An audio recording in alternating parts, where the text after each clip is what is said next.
Hi, I'm Grace here at the Zappos headquarters in Las Vegas. If you haven't heard of them before, Zappos is an online clothing and shoe company known for their happy employees as well as amazing customer service. Today I'm here with Jon Wolske. He is the Culture Evangelist for Zappos Insights, which is a department, a part of the Zappos family, basically created to share the Zappos culture with the rest of the world. Thanks so much, Jon, for being here with us today. Oh, thanks for having me.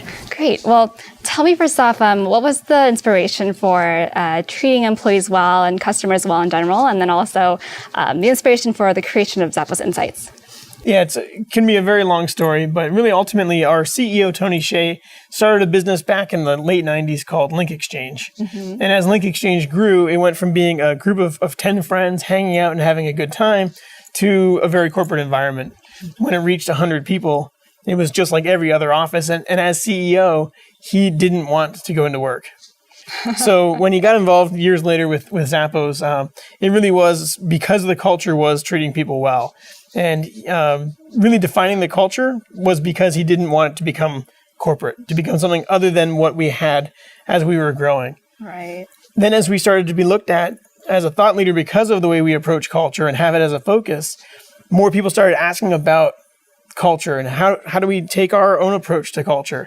And so we've developed Zappos Insights to share what we've been doing, what's worked and what hasn't worked, and the approach that we take to culture, how it drives your brand, how it drives your service, and really how treating people right, whether they're employees or customers, is the right thing for any business to do. Great. That's great. So tell me, what are some of the things that Zappos does that treat its employees well and people in general well? For the employees, we've got just a really great benefits package. The medical, dental, and vision, 100% of that premium is covered by Zappos. The environment, as you've seen a bit on the tour here, really is that you get to be yourself. Right. And we work really hard. The work is very important. But it's huge when you let people just kind of maybe blow off steam or express who they are throughout the day. So internally, that's pretty easy. When it comes to the customers, it's all about a great experience. Whether that's the selection on the site, whether it's the ease of finding the products, hopefully the search works really well, or if you place the order, it's getting the shoes faster than you expected. Right. Having a no worries return policy and things like that. And we just want to make sure that internally and externally, we're doing our best to make it an experience for everybody. Great. So I know a lot of organizations are kind of struggling with this. Do you happen to have any advice for organizations that want to do something similar and treat people well in general and all that? Yeah, I think it comes down to kind of getting to the heart of what is culture.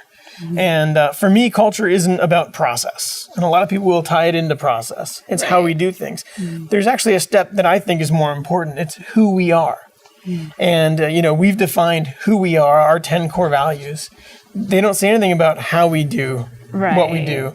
It's about defining that big step. Who are we as a brand and as the people that make up the company?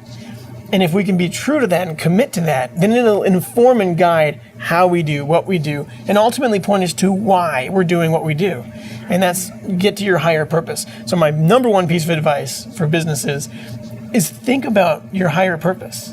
Very few businesses started just to make money. Right. There was a need or a pain point that sparked the business that could also make money. Don't forget that and align around this is who we are and this is why we're doing what we're doing. Great. Sounds good.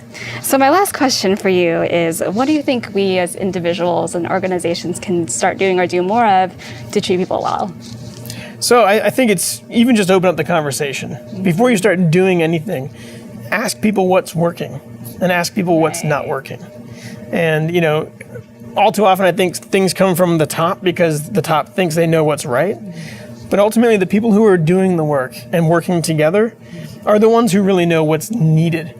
And so if you can just have that conversation to figure out where there's friction and can we alleviate that friction, does it make sense? And where there's great stuff already happening, can we make that more of a focus? Can we drive that so that everybody really gets on board and then starts driving the right change? And it's not about doing specifically, it's about making doing a possibility. Great. Well, thank you so much for your time. It was really great. And thank you so much for watching. If you want to learn more or to get involved, check out the links below. Thanks so much for your time, and I'll see you next time. Bye.